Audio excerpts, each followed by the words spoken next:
जय श्री हरि। सभी पुरुष काम और लोभ में तत्पर और क्रोधी होते हैं।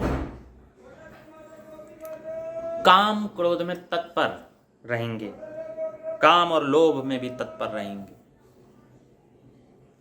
कोई स्त्री जा रही होगी तो उनकी आंखों में काम को देखा जा सकेगा, जैसे ही उनकी पुतलियां स्त्रियों की ओर घूमती हैं। लोभ में तत्पर रहेंगे, पैसा पैसा पैसा, हर चीज उनके लिए पैसा है। और आपको उपदेश भी देंगे, अरे पैसा नहीं है तो आप क्या धर्मानुष्ठान कर पाओगे, अरे पैसा नहीं है तो आप ऐसे कुछ कर पाओगे। हर चीज में इतना लोभ भर देंगे मनुष्यों में। और क्रोधी तो होते ही हैं। इतनी सी बाल बराबर बात पे क्रोध करेंगे और दूसरों को समझाएंगे तुम अभी बालक हो, तुमको नहीं पता संसार कैसा होता है, हर बात सहनी पड़ती है। इतनी सी बात पर बंदूक निकाल के ले आएंगे और दूसरों के झगड़ों में जाएंगे और कहेंगे कि नहीं तुम बालक हो, अभी तुम्हें नहीं पता। ये सब चीजें ऐसी नहीं होती। लोगों की हत्या करके बैठे होंगे और दूसरों को उपदेश देंगे कि नहीं भैया तुम ऐसा मत करना, ये बहुत गलत फंसोगे तुम। क्रोध को नियंत्रण में रखना चाहिए। देवता, ब्राह्मण, वेद और संतों के विरोधी होते हैं। अभागिनी स्त्रियां गुणों के धाम सुंदर पति को छोड़कर परपुरुष का सेवन करती हैं। तो देवता, ब्राह्मण, वेद और संतों के विरोधी होते हैं लोग, सभी पुरुष। देवताओं का विरोध करेंगे। कितने सारे लोग ब्रह्मा जी को कहते हैं वो स्त्रीगामी थे, इंद्र को कहते हैं वो स्त्रीगामी थे, भगवान कृष्ण को कहते हैं वो 16 रानियों वाले थे, शंकर जी को कहते हैं उन्होंने अमुक वन में क्या किया था। कहीं किसी को नहीं छोड़ेंगे। किस कथा के पीछे क्या उद्देश्य है, क्या सिद्ध करना है, किसकी परीक्षा ली जा रही है, कुछ नहीं। मोहवश सब कुछ, स्वार्थवश मोहवश कलयुग के वशीभूत होकर ब्राह्मणों का विरोध करेंगे। आजकल ब्राह्मणों का बहुत विरोध हो रहा है, देखा होगा आपने। ब्राह्मण निकल जाओ यहाँ से, उसमें अन्य लोग भी साथ दे रहे हैं। इंद्रप्रस्थ से, दिल्ली से निकल जाओ, जम्मू कश्मीर से निकल जाओ, बांग्लादेश से निकल जाओ, हर जगह से निकल जाओ ब्राह्मण। ब्राह्मण मूल निवासी थे ही नहीं, मूल निवासी हमें, ब्राह्मण कहीं और से आए थे। अच्छा, वेद और संतों के विरोधी होते हैं। वेद के विरोधी पहले आ गया, संतों के भी विरोधी होते हैं। संतों को तो अपशब्द तक कहते हैं। अरे ये तो होते ही ऐसे हैं। क्यों? ऐसे लोगों के कारण जिन्होंने नए नए पंथ की कल्पना करके और समाज को धोखे में रखा। ऐसे लोगों की छवि लोगों के सामने बनी और इन लोगों के भक्त भी बहुत हैं। और जो वास्तविक लोग हैं, जो वास्तविक सनातन धर्म पर चलने वाले हैं, वो लोग इनको जेल जाते हुए देखकर अपने वास्तविक गुरुओं को, महाराजों को, ब्राह्मणों को, संतों को नहीं मानते, उनकी निंदा करते हैं। और जो दंभी, कपटी, हर प्रकार का आचरण करने वाले लोग हैं, वो ऐसे गुरुओं को मानते हैं। तो दोनों ही प्रकार से ब्राह्मणों की, संतों की, साधुओं की निंदा हो रही है। अच्छा, अभागिनी स्त्रियां गुणों के धाम सुंदर पति को छोड़कर परपुरुष का सेवन करती हैं। सुहागिनी स्त्रियां तो आभूषणों से रहित होती हैं, पर विधवाओं के नित्य नए श्रृंगार होते हैं। स्वाभाविक है, सुहागिनी स्त्रियां यहाँ इतना सा सिंदूर लगाएंगी, कुछ इतना भी नहीं लगाएंगी।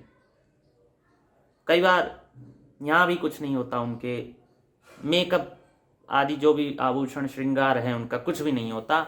और विधवाओं के लिए नई नई साड़ियाँ, नई नई लिपस्टिक, नई नई श्रृंगार, भांति भांति के श्रृंगार होंगे। शिष्य और गुरु में बहरे और अंधे का सा हिसाब है। एक गुरु के उपदेश को सुनता नहीं, एक देखता नहीं।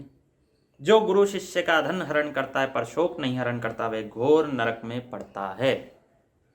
माता पिता बालकों को बुलाकर वही धर्म सिखलाते हैं जिससे पेट भरे। बचपन से देखो आपको क्या सिखाया गया है? पेट भरने वाली बातें, सब पेट भरने वाली बातें। ये कोर्स कर लो, वो कोर्स कर लो।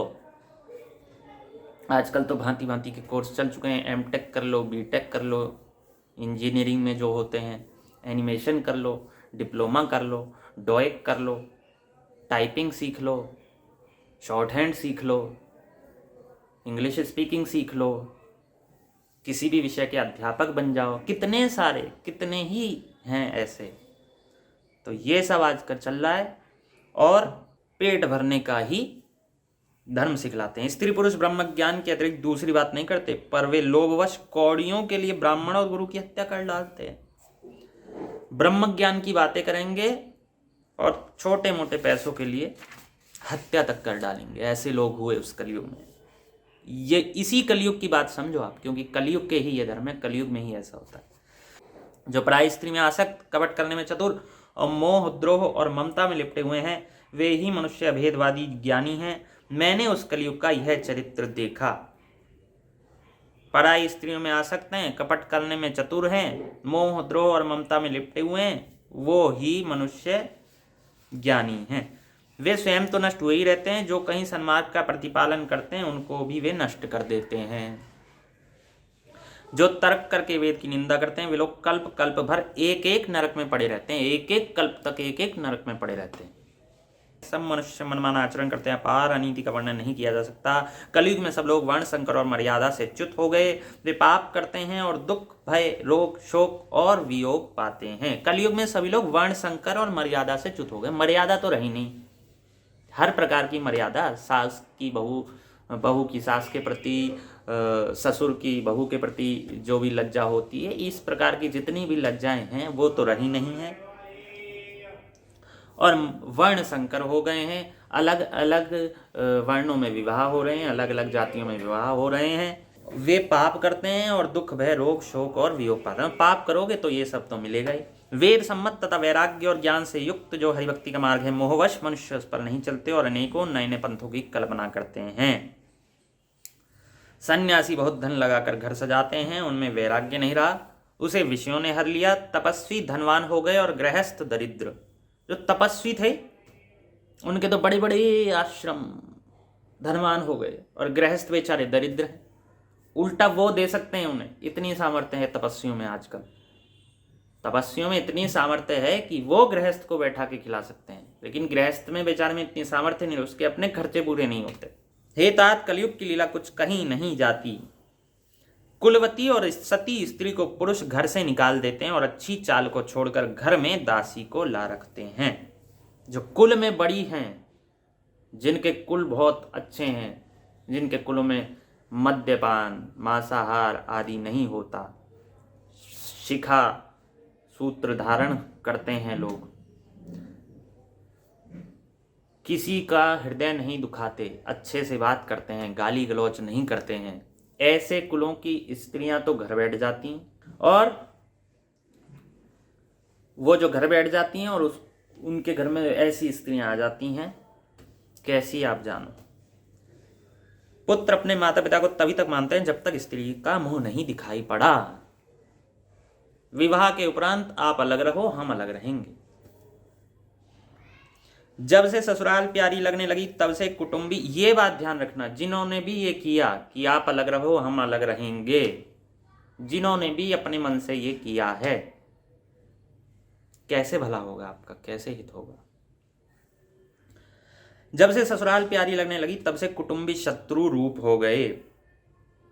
राजा लोग पाप परायण हो गए, उनमें धर्म नहीं रहा।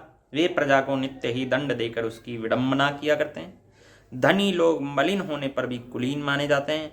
द्विज का चिन्ह जनेऊ मात्र रह गया और नंगे बदन रहना तपस्वी का। जो वेदों और पुराणों को नहीं मानते, कलयुग में वे ही हरिभक्त और सच्चे संत कहलाते हैं। वेद पुराणों को नहीं मानते, पुराण तो कपोल कल्पित हैं, ऐसा आर्य समाजी कहते हैं। वेदों को अपने हिसाब से मानेंगे। पारस्कर ग्रह सूत्र को सब पूरा नहीं मानेंगे, जितना चाहिए उतना मानेंगे।